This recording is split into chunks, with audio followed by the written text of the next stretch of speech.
Hello दोस्तों, स्वागत है आप सभी का आपके अपने यूट्यूब चैनल संबल स्टडीज़ में। मैं डॉक्टर एस.के. सचन और आज हम लोग डिस्कस करेंगे कुछ मिसलेनियस प्रॉब्लम्स, कुछ क्वेश्चंस को हम करेंगे।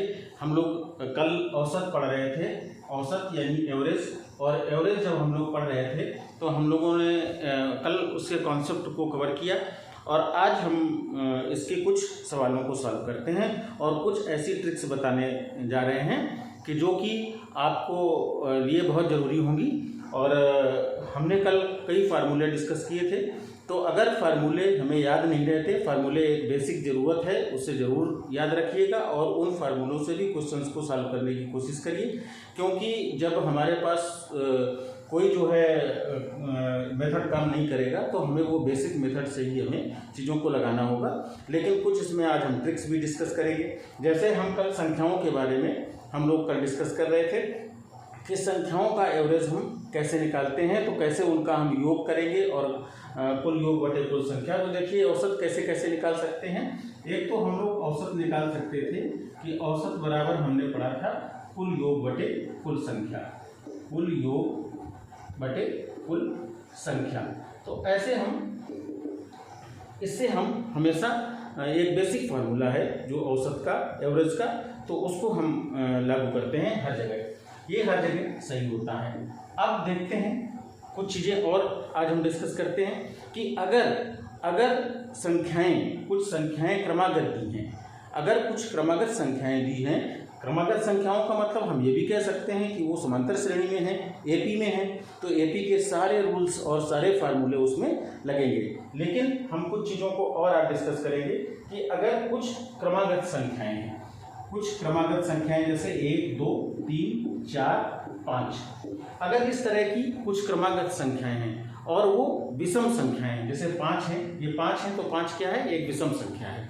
तो इसमें देखिए जब भी विषम संख्याएं अगर क्रमागत होंगी तो उसमें जो बीच वाली संख्या होगी वही उसका औसत होगी। तो देखिए इसमें 2 इधर हैं, 2 इधर हैं, ये 3 इसके बीच में है, तो इनका औसत क्या आएगा, इनका औसत आएगा 3। हम बिना निकाले हुए भी लिख सकते हैं कि इनका औसत 3 आएगा। अगर हम अब उसको वेरीफाई करना चाहें तो हम जोड़ सकते हैं 5, 4, 9, 3, 12, 12 और 2, 14 और 1, 15। तो इनका सम क्या आएगा, इनका सम आएगा 15 और संख्याएं कितनी हैं, 5 हैं, तो एवरेज कितना आ जाएगा, 15/5 यानी 3 आ गया।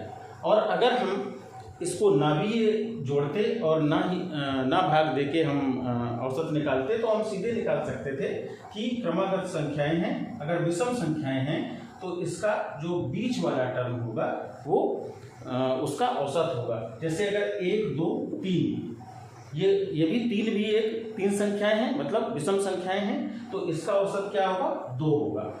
तो हम बीच वाली संख्या को औसत ले सकते हैं। जैसे 7 संख्याएं आ जाएं, 1, 2, 3, 4, 5, 6 और 7, अगर इनका औसत निकालने को कहे, इनका औसत निकालने को कहे तो हमेशा बीच वाली संख्या 3 इधर, 7 हैं, तो 7 में 7/2 किया तो 3.5 आता है, मतलब 3 आ गया पूरी संख्या। तो 3 इधर और 3 इधर हटा दो और ये बीच वाली जो संख्या 4 होगी, यही इसका औसत होगा।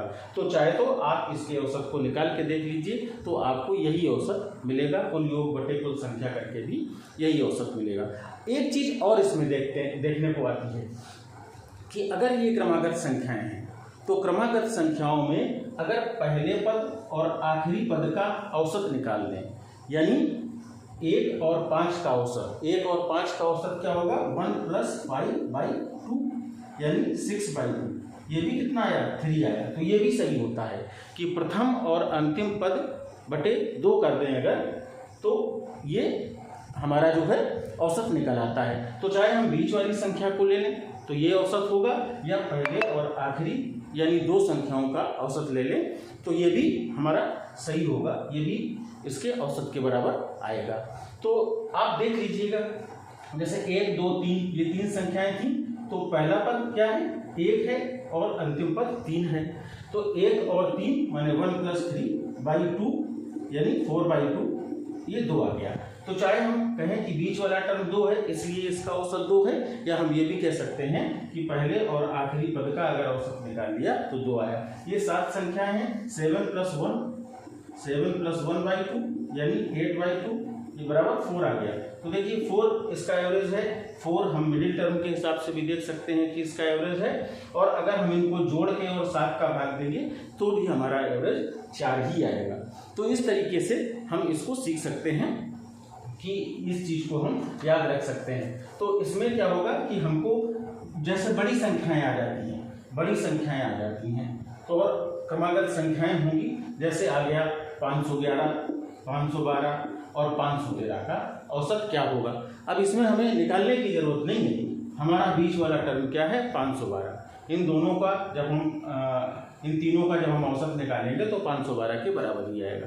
तो छोटी संख्याएं हैं तो हम उनको जोड़ के और कुल योग बटे कुल संख्या करके भी निकाल सकते हैं, लेकिन अगर बहुत बड़ी संख्याएं हैं तो हमें इन ट्रिक्स को फॉलो कर लेना चाहिए, और इसकी वजह से क्या होगा कि हमारा सवाल बहुत जल्दी से और आसानी से सॉल्व हो जाता है। ये तो थी विषम संख्याओं की बात। अब बात करते हैं कि अगर सम संख्याएं हो तब क्या करेंगे। तब उसमें तो बीच वाला टर्म नहीं होगा, कोई टर्म बीच वाला नहीं होगा। तो जैसे अगर 8 हैं, 8 संख्याएं हैं, 4 संख्याएं हैं, 6 संख्याएं हैं कोई, तो इसमें से हमें बीच वाला टर्म कहाँ मिलेगा। इसमें तो बीच वाला टर्म कोई नहीं होगा, क्योंकि ये एक सम संख्या है। जैसे 1 2 3 4, ये 1 2 3 4 ये 4 संख्याएं हैं। इनका जब हमें एवरेज निकालना होगा, कभी औसत निकालना होगा, तो विषम संख्या होती तो हम बीच वाले टर्म को ले लेते। इसमें बीच में कोई टर्म नहीं है, तो बीच में ये 2 टर्म है, यानी यहाँ से 1 को हटा दिया, यहाँ से 1 को हटा दिया, बीच में ये 2 टर्म है। इन 2 टर्म का हम एवरेज निकाल लें तो भी हमें इसका औसत मिल जाएगा, यानी 3 + 2/2 यानी 5/2, ये इसका एवरेज होगा। अब देख लेते हैं हम कि इसका कुल योग बटे कुल संख्या करके अगर लगाते हैं तो इतना ही आता है या नहीं आता। तो 4 और 3 7, 7 2 9 और 1 10, तो 10 बटे कितनी संख्याएं हैं 4, 10 बटे 4 करेंगे तो इसका भी आंसर 2.5 है। यानी चाहे हम बीच वाले 2 टर्म को अगर हम इसका एवरेज निकाल लेते हैं तो इन चारों संख्याओं का एवरेज होगा। अगर मान लीजिए आपके पास संख्याएं हैं, मान लीजिए कि आपके पास 8 संख्याएं हैं, 1 2 3 4 5 6 7 8।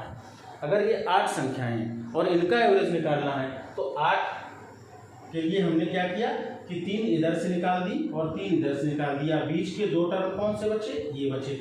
अब इनका हम एवरेज निकाल लें 4 + 5/2 यानी 9/2। तो 9/2 क्या आया 4.5 आया। इनका जब आप एवरेज निकालेंगे तो भी ये 4.5 ही आएगा। यहाँ भी वो चीज़ जो मैंने अभी विषम संख्याओं के केस में बताया था वो यहाँ भी सही होगी कि पहला और आखिरी पद का एवरेज निकाल लें, फर्स्ट एंड लास्ट टर्म का एवरेज निकाल लें। जैसे 1 और 4, तो 1 + 4/2 ये कितना आ गया 5/2, ये आ गया 2.5।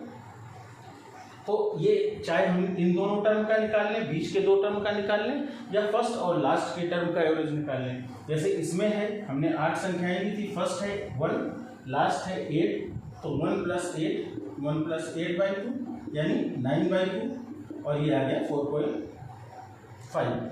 तो ऐसे भी हमारा 4.5 आ रहा था, ये भी हमारा 4.5 आ रहा है। तो वो एक जो शर्त है कि अगर क्रमागत संख्याएं दी हैं तो पहला और आखिरी अगर टर्म है इनका एवरेज निकाल लें तो हमें उसका एवरेज पता चल जाता है। तो अब हम संख्याओं के बारे में हमें ये चीज़ और निर्धारित हो गई कि हम कैसे जो है एवरेज को जल्दी से निकाल सकते हैं। बड़ी संख्याएं आती हैं तब हमको इन सारी चीज़ों से बहुत मदद मिलती है, हमारे समय की बहुत बचत होती है।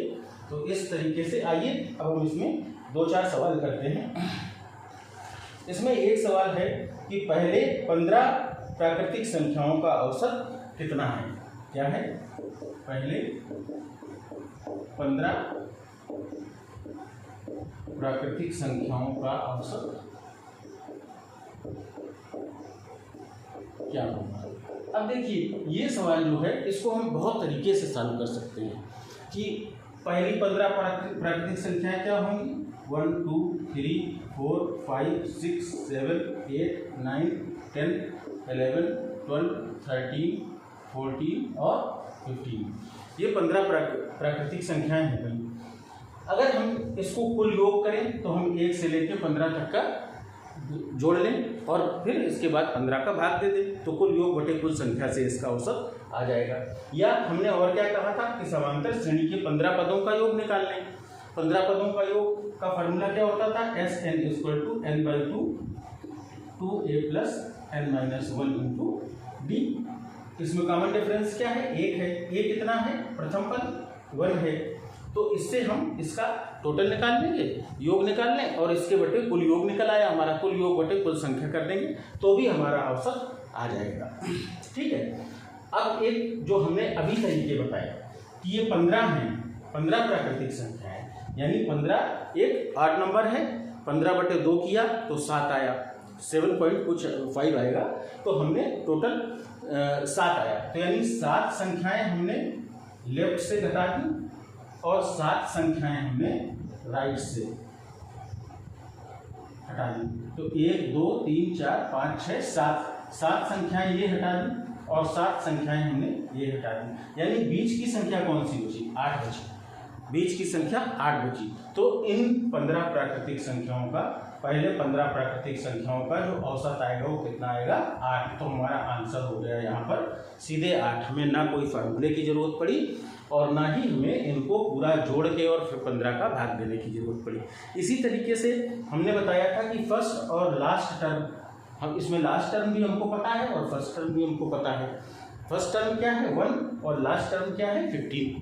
तो 1 और 15 का भी एवरेज निकाल सकते हैं हम। तो 1 + 15/2 यानी 16/2, ये भी आंसर हमारा 8 आएगा। तो देखिए एवरेज इसका 8 ही आएगा।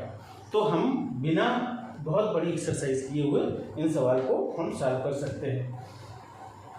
अब देखिए हम एक सवाल और लेते हैं। इसमें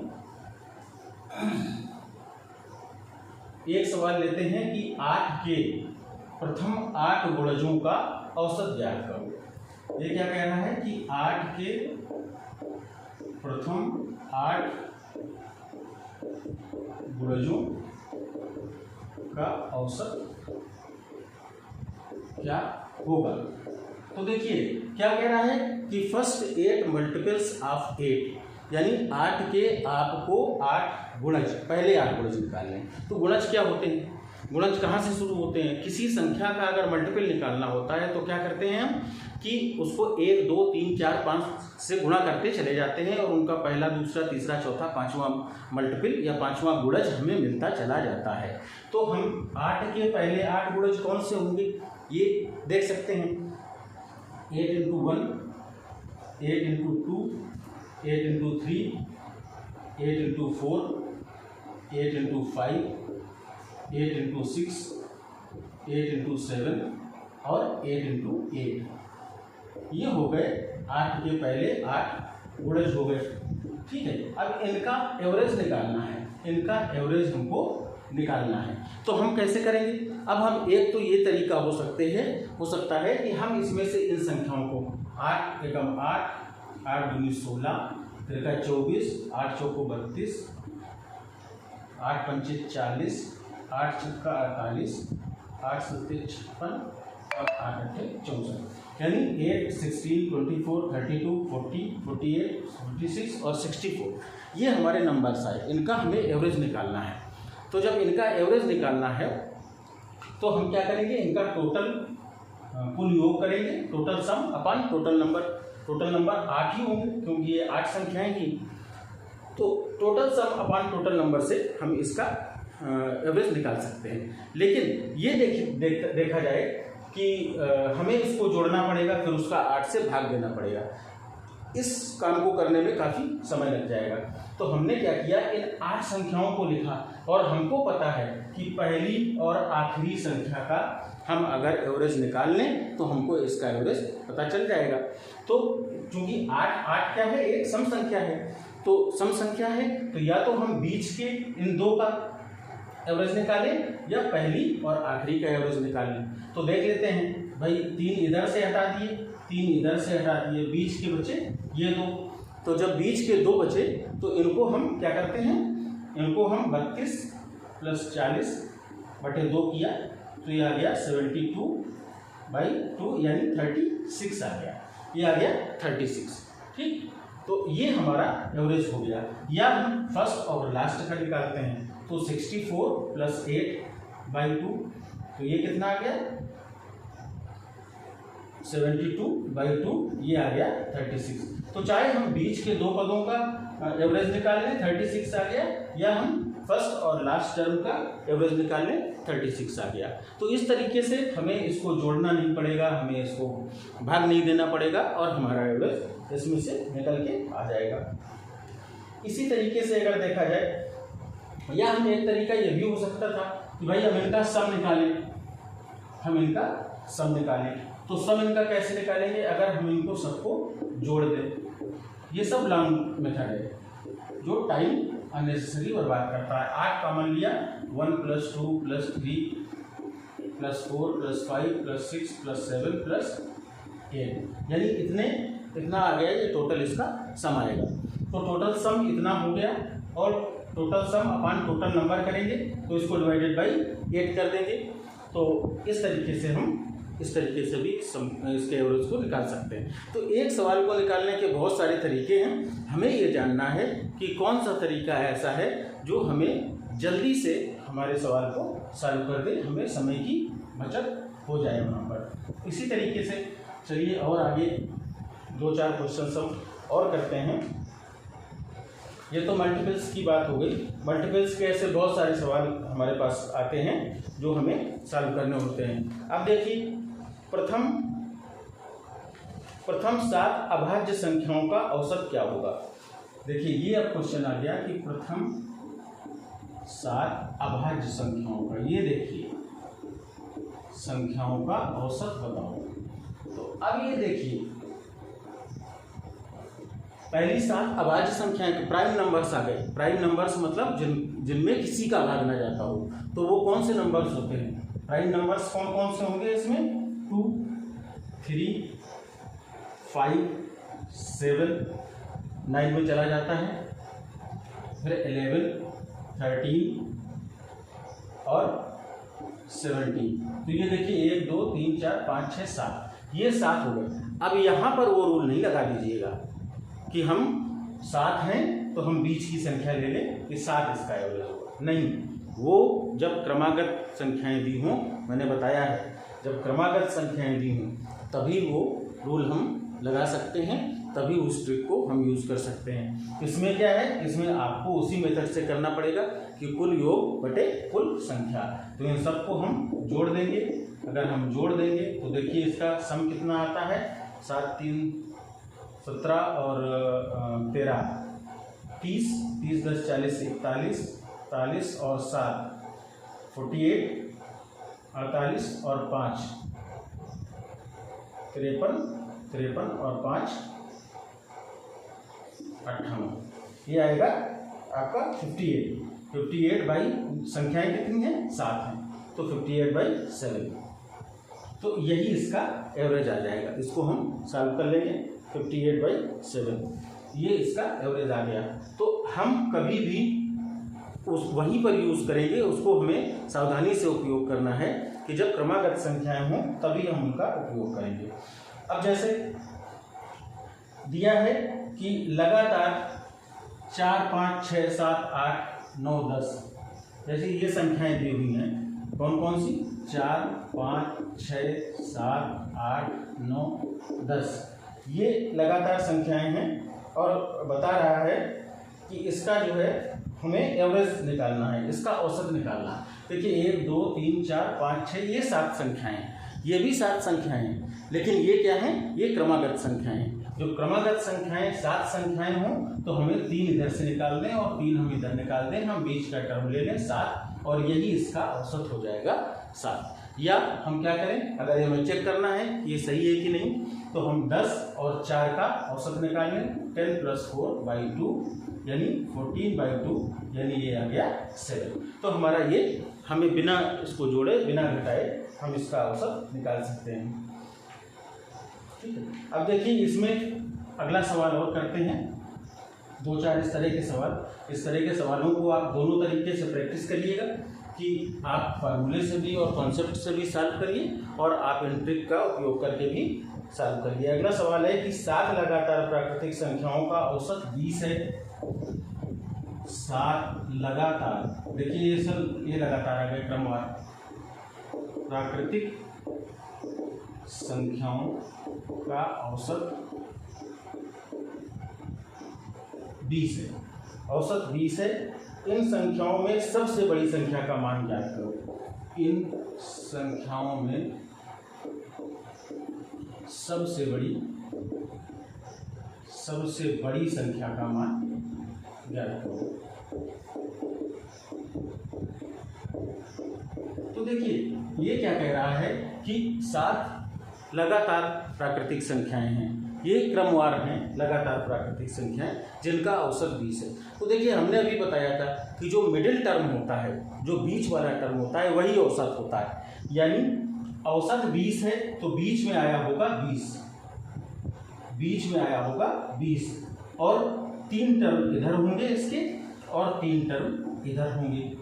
मतलब आप नंबर लाइन को सोचिए तो 3 पद बाईं तरफ होंगे और 3 पद दाहिनी तरफ होंगे और इसका औसत 20 है, यानी बीच की जो संख्या है ये 20 होगी। तो अब क्रमवार इसमें भर दीजिए। 20 के बाद क्या आएगा? 21 आएगा, ये 22 आएगा, ये 23 आएगा। ऐसे ही इधर की तरफ जब चलेंगे तो ये 19 आएगा, ये 18 आएगा और ये 17 आएगा। तो इसमें सबसे बड़ी संख्या का मान क्या हो गया? ये हो गया 23।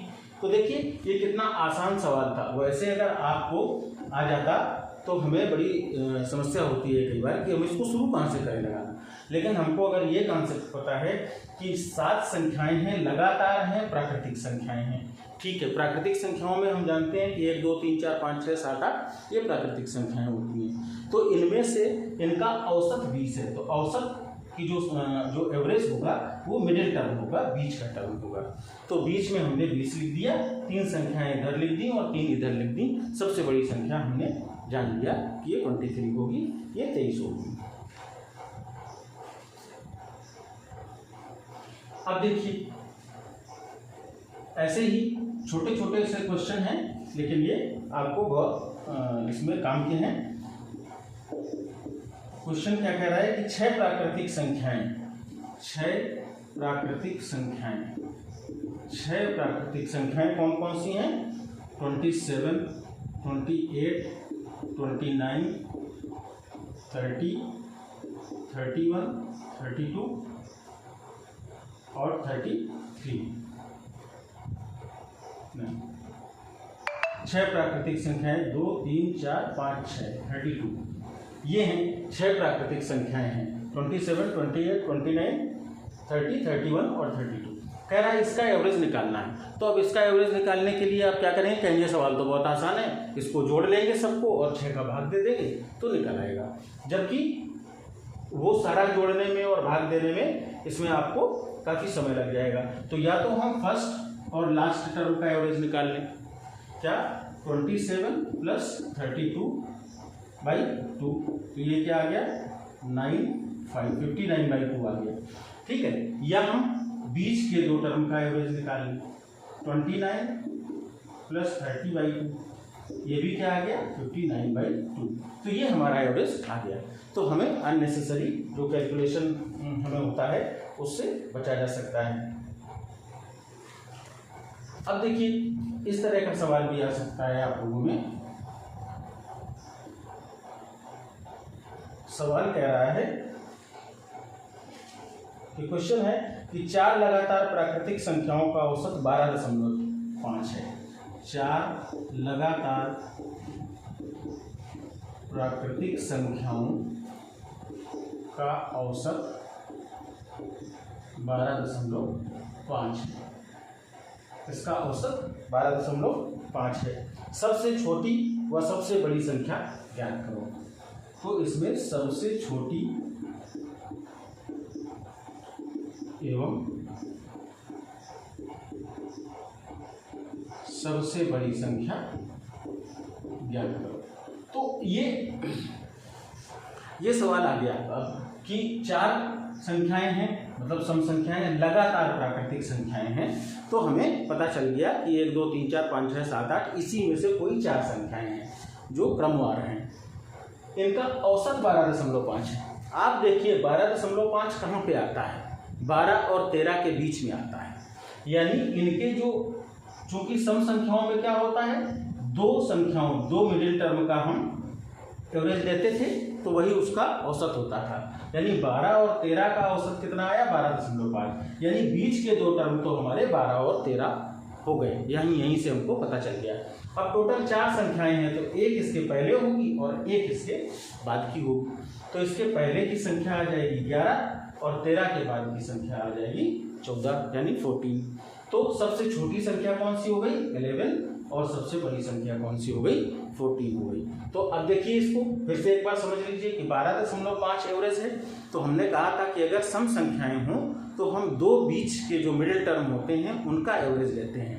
तो हमारा 12.5 ये 12 और 13 के बीच का है। तो यानी 12 और 13 का अगर एवरेज निकालेंगे तो 12.5 आ जाएगा। तो यानी हमारी 2 संख्याएं तो 12 और 13 हैं जो मिडिल टर्म हैं दोनों, और एक उसके पहले होगी, वो 11 होगी, क्योंकि क्रमागत प्राकृतिक संख्याएं हैं, इनमें एक का ही अंतर होगा। तो पहली संख्या 11 होगी और सबसे बड़ी संख्या इसकी 14 आ जाएगी। तो इस तरीके से इसको हम सॉल्व कर सकते हैं। अब आ गया कि 100 तक की विषम संख्याओं का औसत क्या है। देखिए भाई, 100 तक की विषम संख्याओं का औसत क्या है, मतलब 1 से लेके 100 तक की विषम संख्याओं का औसत क्या है। अब इसको कैसे निकालेंगे?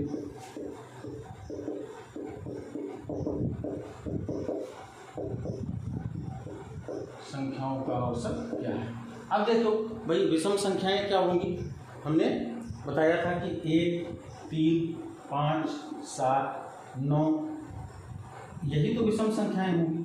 अच्छा, आखिरी विषम संख्या क्या होगी? 100 तो होगी सम संख्या, 100 के पहले कौन सी होगी?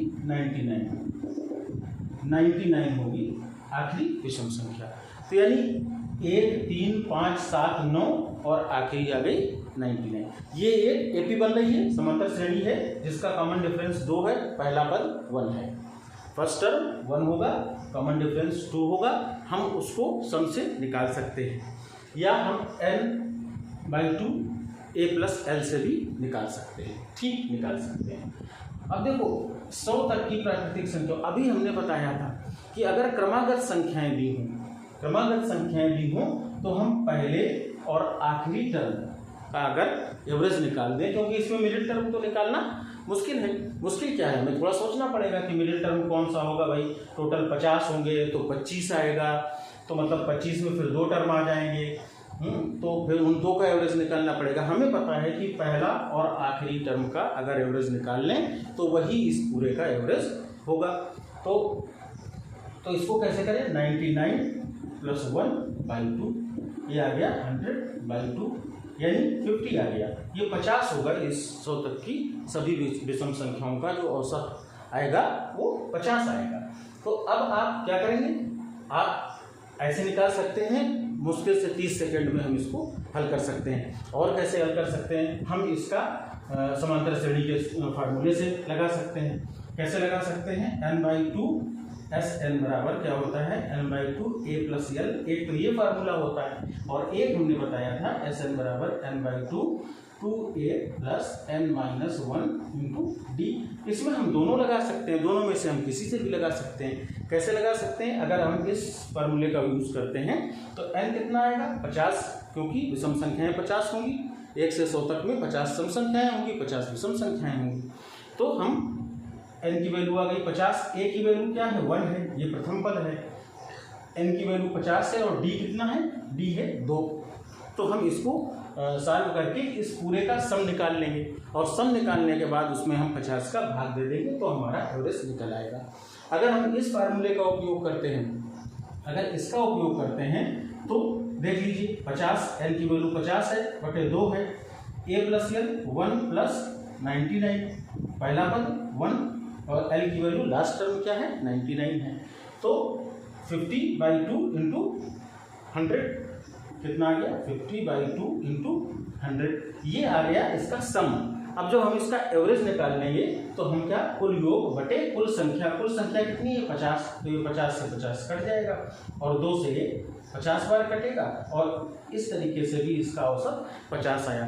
लेकिन हमको इतना कैलकुलेशन करना पड़े, ये फार्मूला यूज़ करना पड़ा या हम ये फार्मूला लगा के यूज़ करेंगे, हम बिल्कुल सीधे से फर्स्ट टर्म और लास्ट टर्म का एवरेज निकाला और 50 आ गया। इस तरीके से हम इसको सॉल्व कर लेते हैं। तो हम बहुत जल्दी से इस सवाल को 30 सेकेंड के अंदर अंदर हम सॉल्व कर देते हैं।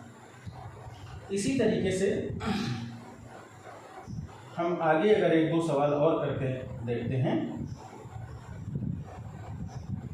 हाँ, एक सवाल और है, इसको और हम संख्याओं के बारे में इस सवाल को भी करके देखते हैं कि यदि 11 क्रमिक धनात्मक पूर्णांकों का औसत 7 है, यदि 11 क्रमिक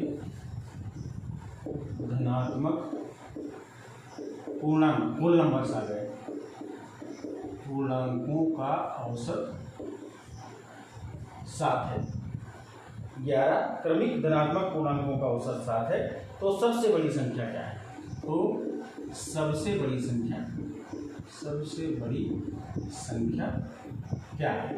अब देखिए, ये जो हमने ट्रिक बताया, अभी जो कॉन्सेप्ट बताया कि हम कैसे नंबर के सवाल को सॉल्व करते हैं। 11 संख्याएं क्रमिक मिल गया हमें, धनात्मक पूर्णांक है, धनात्मक पूर्णांक 0, 1, 2, 3, 4, 5, 6, 7, 8 ये सब धनात्मक पूर्णांक होते हैं। तो 11 हैं ये जिनका औसत 7 है। तो 11 अगर हैं, अगर कोई भी क्रमागत 11 संख्याएं हैं तो यानी बीच में जो टर्म आएगा उससे 5 पहले होंगे पद और 5 इसके बाद में होंगे। भाई 5 पहले होंगे, 5 बाद में होंगे, ये 10 हो गए और एक मिडिल टर्म होगा 11, ये 11 टर्म हो गए। तो अब ये देखिए कि 7, इसका औसत 7 है। हमें पता है कि 11 कैसी संख्या है, विषम संख्या है। तो इस विषम संख्या को अगर हम इसका कह रहे हैं कि 11 संख्याओं का अगर हम बताएं कि एवरेज 7 है, यानी मिडिल टर्म क्या होगा, 7 होगा।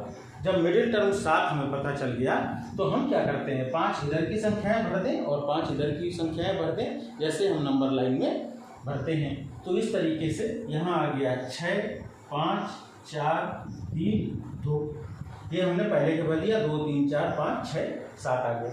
फिर लास्ट के जब भरेंगे तो 8, 9, 10, 11 और 12। अब इसमें पूछा क्या है हमसे कि सबसे बड़ी संख्या क्या है, तो सबसे बड़ी संख्या हमारी आ गई 12 आ गई। तो यही इसका आंसर होगा। तो इस तरीके से हम इन संख्याओं से संबंधित प्रश्नों को हम इस कॉन्सेप्ट से सॉल्व कर सकते हैं। अब आगे जल्दी से हम 2-4 सवाल और आज कराते हैं। इसके बाद हम कल भी कई सारे सवाल इस औसत के कराएंगे, क्योंकि इसमें कई तरह के सवाल आते हैं। अब देखिए, अब आगे बढ़ते हैं और ये करते हैं कि जैसे 3 क्रमागत पूर्णांकों का औसत k है, कह रहा है कि 3 क्रमागत पूर्णांकों का औसत k है। 3 क्रमागत पूर्णांकों का औसत k है। यदि अगली 2 संख्याएं जोड़ दी जाएं तो नया औसत क्या होगा? यदि अगली 2 संख्याएं जोड़ दी जाएं तो नया औसत क्या होगा, बताओ। तो अब ये देखिए 3 हैं, क्रमागत पूर्णांक हैं। हमको अपने मतलब की चीज मिल गई कि 3 क्रमागत पूर्णांक हैं। पूर्णांक मतलब 0, 1, 2, 3, 4, वो कोई भी 3 हो सकते हैं क्रमागत। तो हमें तो मतलब है कि 3 क्रमागत मिल गया, उनका औसत k है। 3 संख्याएं हैं, इनका औसत क्या होगा, बीच वाला टर्म, यानी बीच वाला टर्म k है। 3 है तो एक इधर होगा और एक इसके इधर होगा।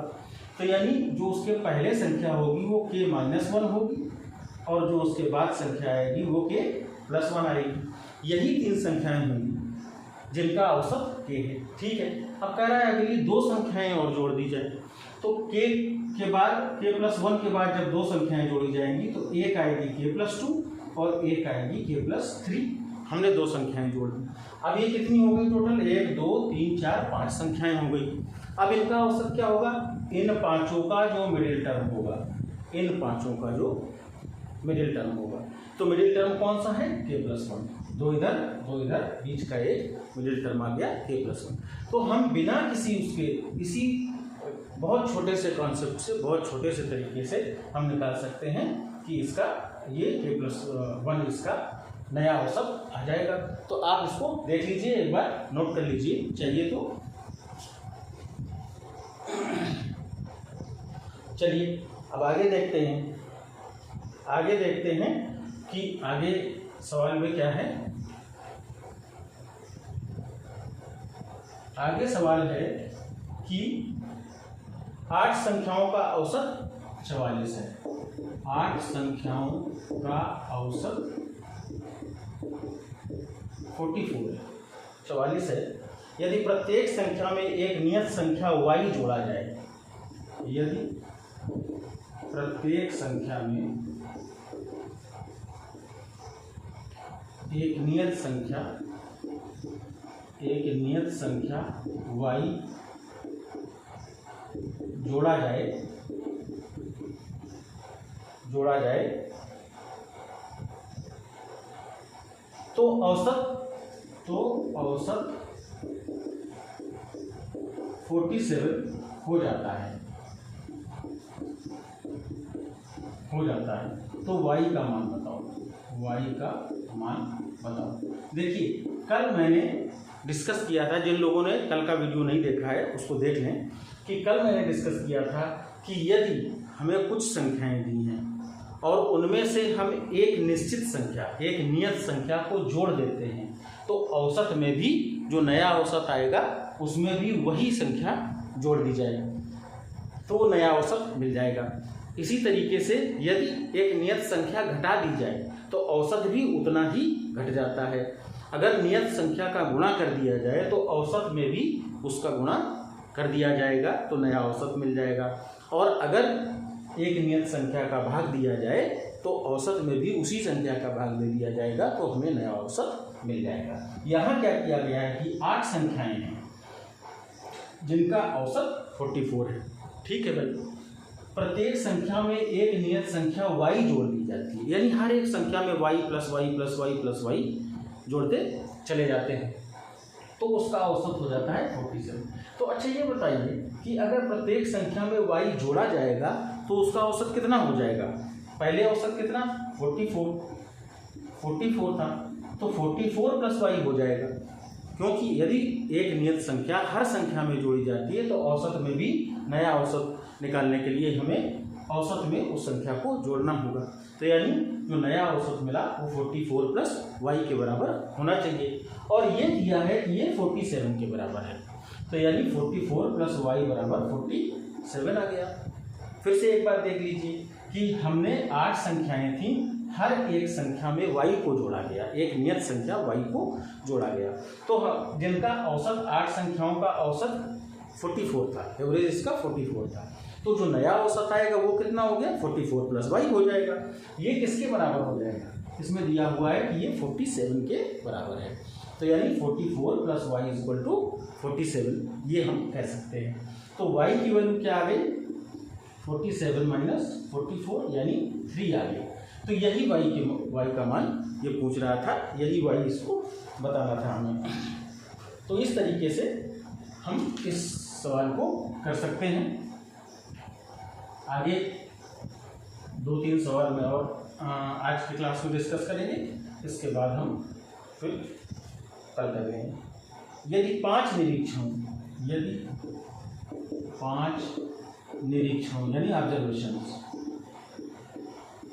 5 निरीक्षण कौन कौन से? A1, A2, A3, A4, A5, ये 5 निरीक्षण हैं का औसत n है। कितना है? n है, इसका औसत n है। अब कह रहे हैं तो 5 नए निरीक्षण, तो 5 नए निरीक्षण कौन कौन से? A1 -100, A2 -100, A3 -100, A4 -100 और A5 -100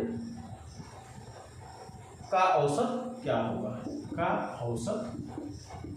होगा? अब ये देखिए सवाल क्या कह रहा है कि पहले हमारे ओरिजिनल जो 5 ऑब्जर्वेशंस हैं, 5 निरीक्षण हैं, A1, A2, A3, A4 और A5 हैं। कह रहा है तो नए 5 निरीक्षण A1 -100, A2 -100, A3 -100, A4 -100 और A5 -100 का औसत क्या होगा? तो हमने देखिए अगर इसमें किया क्या है इसने कि हर संख्या में A1, A2, A3, A4, A5 में हर संख्या में एक नियत संख्या 100 को घटा दिया है। तो नया औसत क्या होगा कि इसके औसत में भी 100 घट जाएगा, यानी n-100 होगा। कोई इक्वेशन बनाने की जरूरत नहीं है, इसमें सीधे हमने जितनी देर सवाल लिखने में नहीं लगा उससे कम समय लगा हमको इसका आंसर निकालने में। तो हम उस नियत संख्या को घटा देंगे उसके एवरेज में से, तो हमें मिल जाएगा। इसी तरीके से चलिए एक सवाल और देखते हैं, अगला सवाल की तरफ बढ़ते हैं और देखते हैं कि इनका कैसे उपयोग किया जाता है। लगातार तीन सम संख्याओं का औसत a है। लगातार 3 सम संख्याओं का औसत a है। कह रहा है लगातार 3 सम संख्याओं का औसत a है। यदि अगले 5 सम संख्याएं भी जोड़ दी जाएं, यदि अगली 5 सम संख्याएं भी जोड़ दी जाएं तो कहेगा नया औसत क्या होगा। तो इन 8 संख्याओं का औसत क्या होगा? तो इन 8 संख्याओं का औसत बताओ। अब देखिए क्या कह रहा है कि लगातार तीन थी, हमें फिर लगातार मिल गया। 3 संख्याएं कैसी? सम संख्याएं थी। सम संख्याओं में आपको पता है कि +2 होता चला जाता है। तो लगातार 3 सम संख्याएं, 3 संख्याएं थी, इसका मतलब इनका जो औसत रहा होगा वो बीच का टर्म रहा होगा, यानी बीच में a होगा, इसके पहले एक संख्या होगी, इसके बाद की एक संख्या होगी। ठीक है, तो इसके पहले की सम संख्या क्या होगी? इसके पहले की सम संख्या a-2 होगी और इसके बाद की सम संख्या a+2 होगी। ठीक है, a-2 a और a+2 यही 3 संख्याएं होंगी जिनमें बीच का टर्म a है और इसमें जो है इसका एवरेज a होगा। देखिए यहाँ हमने +1 -1 नहीं किया है। क्यों नहीं किया? क्योंकि ये प्राकृतिक संख्याएं नहीं है, ये कैसी संख्याएं हैं? सम संख्याएं हैं, इसलिए हमें इसका ध्यान रखना होगा। अब कह रहा है कि अगली 5 संख्याएं जोड़ दी जाए तो a+2 के बाद क्या आ जाएगा? a+4 आ जाएगा, a+6 आ जाएगा और a+8, a+10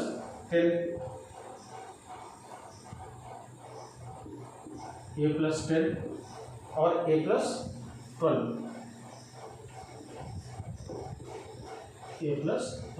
तो देखिए अब इसमें क्या हो गया कि ये संख्याएं हमने आगे की 5 संख्याएं लिखी, जिसमें a+4, a+6, a+8,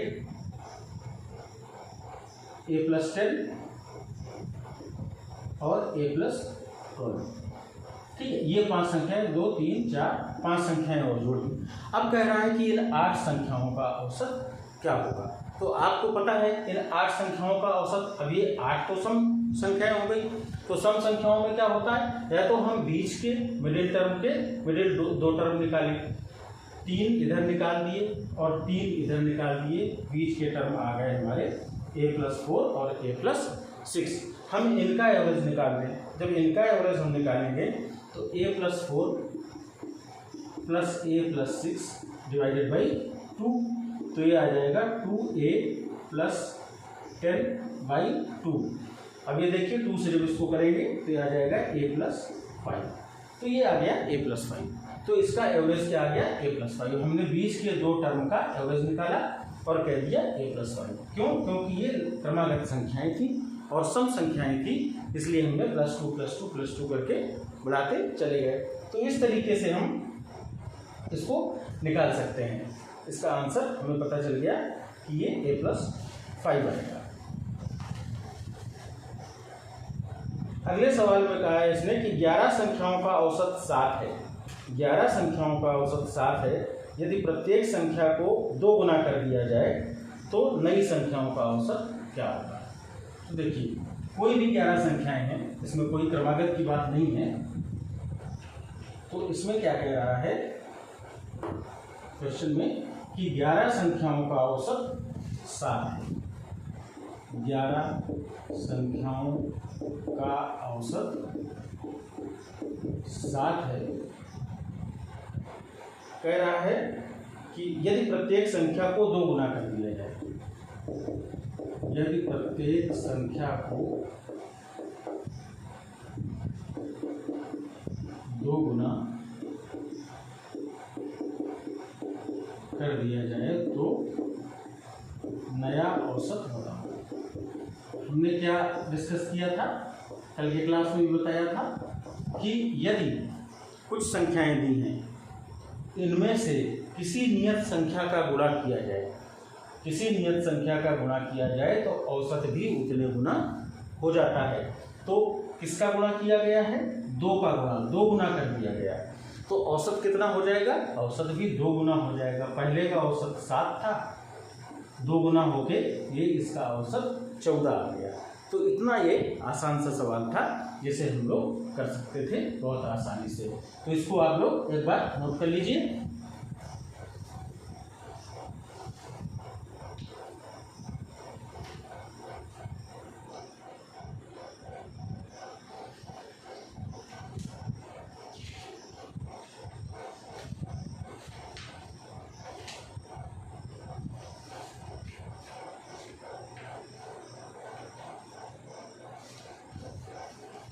हाँ, तो इसको आप लोग समझ गए होंगे और इसको कर भी लिया होगा अपनी तरफ से।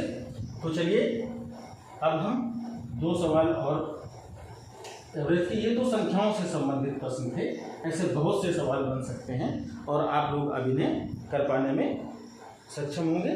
तो देखिए एक सवाल और देखते हैं कि फर्नीचर के 3 सामान का औसत मूल्य 15,000 है।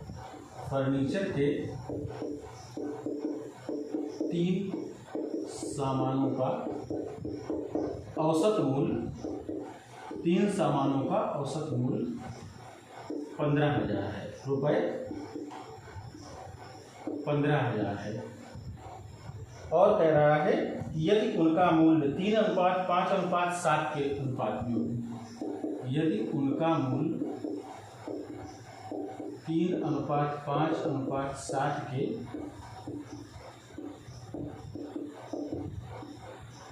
अनुपात में है तो सबसे सस्ता फर्नीचर कितने रुपए का होगा? तो सबसे सस्ता फर्नीचर कितने रुपए का होगा? देखिए अब इस तरह का सवाल आ गया कि 3 सामान थे जिनका औसत मूल्य 15,000 है। तो देखिए आप ये समझिए कि इनका कुल मूल्य कितना रहा होगा। तो तीनों सामानों का कुल मूल्य अगर निकालें हम तो कितना रहा होगा? 15,000 और गुणा 3 यानी 45,000 रुपये रहा होगा टोटल मूल्य। कुल मूल्य आ गया 45,000 रुपये। अब कह रहा है कि इनका जो मूल्य था वो 3:5:7 के अनुपात में, 3:5:7 के अनुपात में। यानी अगर एक का 3x, एक का 5x और एक का 7x, तो इन तीनों को अगर जोड़ देंगे अनुपातिक योग कितना आ जाएगा? 7, 5, 12 और 3 15x। 15x टोटल रुपये आया। ये किसके बराबर हो जाएगा? 45,000 के बराबर हो जाएगा। तो इससे हम x की वैल्यू निकाल लें कि x कितना आ जाएगा? 15 × 3 = 45, 3,000। x का मान आ गया 3,000। अब देखिए सबसे सस्ता फर्नीचर कौन सा होगा। एक फर्नीचर 3x रुपए का था, एक 5x का था और एक 7x का था। तो सबसे सस्ता फर्नीचर कौन सा होगा, जो 3x रुपए का होगा। 3x रुपए वाला होगा, x की वैल्यू 3000 आ गई है, तो 3x की वैल्यू कितना आ जाएगा, 3x की वैल्यू आ जाएगी 3000 गुणा 3, यानी ये आ गया 9000 रुपए का। तो सबसे सस्ता फर्नीचर 9000 रुपए का था। ये हम लोगों ने सॉल्व कर लिया। देख लीजिए एक बार, इसका अनुपात दिया था तीनों सामानों का, उसको हमने 3x, 5x और 7x मान लिया। तीनों को जोड़ लिया तो 15x आया। 15x किसके बराबर है, कुल मूल्य कितना आया था, 45,000 रुपये। जब 45,000 आया था तो हम सबसे सस्ता फर्नीचर 3x का है, तो हमने ये निकाल लिया कि ये 9,000 रुपये के बराबर होगा। अब देखिए इस तरह का भी एक क्वेश्चन आता है। अगला एक क्वेश्चन देखते हैं कि ये किस तरीके से हम सॉल्व करते हैं। कॉन्सेप्ट वही है, अगर कॉन्सेप्ट है तो हम सॉल्व कर लेंगे। दो संख्याओं का औसत AB, दो संख्याओं का औसत AB है। यदि एक संख्या A है, यदि एक संख्या A है तो दूसरी संख्या बताओ, तो दूसरी संख्या बताओ। अब ये देखिए, ये कोई कठिन सवाल नहीं है, लेकिन कई बार होता है कि जब हम पहली बार इस तरह के सवाल को देखते हैं तो लगता है कैसा सवाल है और कहाँ से सॉल्व करें। हमें पता है कि औसत क्या होगा, कुल योग बटे कुल संख्या। औसत कितना दिया है, औसत AB है, दो संख्याओं का औसत AB है, तो AB बराबर क्या आ गया, कुल योग कितना हो गया।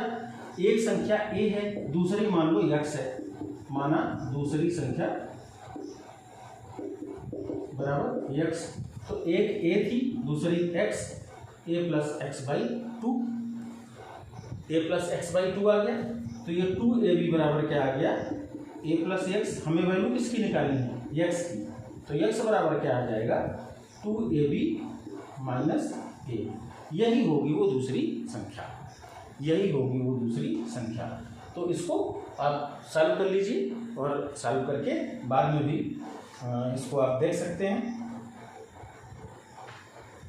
कुछ आते हैं आयु से संबंधित प्रश्न जो बहुत आसान होते हैं। चलिए एक उसका सवाल, ये आखिरी सवाल उसका देख के आज की क्लास को यहीं पर ख़त्म किया जाए, और फिर कल हम इसके और बहुत सारे सवाल हम इसको सॉल्व करेंगे, जिससे कि हर टाइप का सवाल हम सॉल्व कर ले जा सके।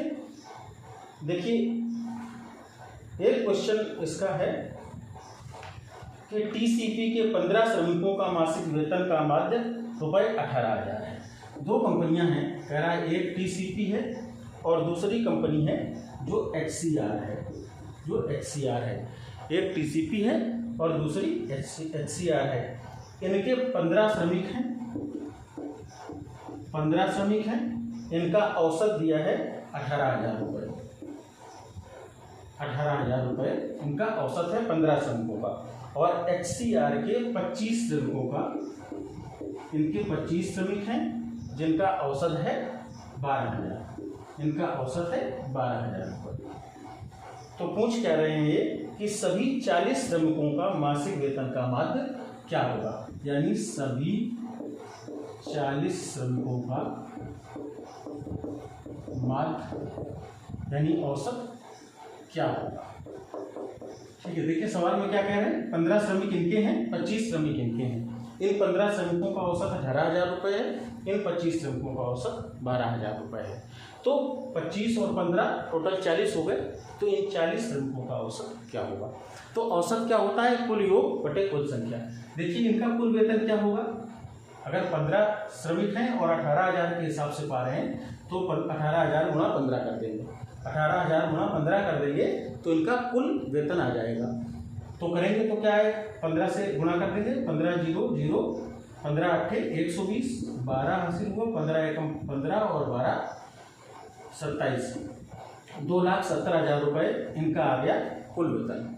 ठीक, इसी तरीके से 25 श्रमिकों का कुल वेतन 12,000 से गुणा कर देंगे, 25 गुना 50 5 आया, 25 एकम 25 और 5 30, इनका आ गया ये 3 लाख रुपये, ये 3 लाख रुपये। देखिए इनको कुल वेतन मिलता है 2,70,000 और इनको कुल वेतन मिलता है 3 लाख। तो अब कुल वेतन टोटल कितना हो गया दोनों का? 3 लाख प्लस 2,70,000 बटे कुल श्रमिक कितने थे? 15 और 25 40, यानी कुल योग बटे कुल संख्या। तो टोटल वेतन निकाल लिया 3 लाख और 2,70,000, ये आया 5,70,000 बटे 40 कर दिया, एक जीरो कट गया, 4 से इसको कर लेंगे, 4 एकम 4, 1 5, 4 चौको 16, 1 17, 4 दूना 8, 2 10, 4 पंचे 20 और 1 जीरो, यानी 14,250 रुपये। ये 14,250 रुपये इसका जो सारे श्रमिकों का जो औसत वेतन आया वो 14,250 रुपये है। तो इस तरह से भी कुछ सवाल आ जाते हैं कई बार कि इसमें देखिए 2 कंपनियों का जिक्र था, एक टीसीपी थी, एक एचसीआर थी। टीसीपी के 15 श्रमिकों का औसत वेतन 18,000 रुपये मासिक था, एचसीआर के 25 श्रमिकों का वेतन 12,000 रुपये औसत था। तो कह रहा है कि इन पूरे 40 श्रमिकों का औसत वेतन क्या होगा। तो हमने 15,000 को 15 से गुणा कर दिया 18,000 से, तो कुल वेतन आ गया टीसीपी के श्रमिकों का। इसी तरीके से 25 का 12,000 से गुणा करके हमने 3 लाख रुपए निकाला और अब हम इसको जो है इसका एवरेज निकाल दिया 40 से। तो आज का वीडियो काफ़ी बड़ा हो गया, लेकिन मुझे उम्मीद है कि आप लोगों को बड़ी अच्छी जानकारी मिली होगी और आज की क्लास हम यहीं ख़त्म करते हैं। So, it is all for today. Thank you.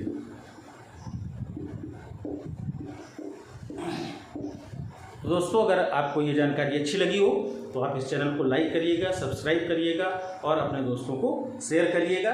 और अगर आपने पहला लेक्चर इसका नहीं देखा है तो सबसे पहले तो आप इसका जो फर्स्ट पार्ट है लेक्चर 1 उसको देख लीजिएगा, उसमें हमने कॉन्सेप्ट डिस्कस किए थे। तो इतना ही आज के लिए, धन्यवाद।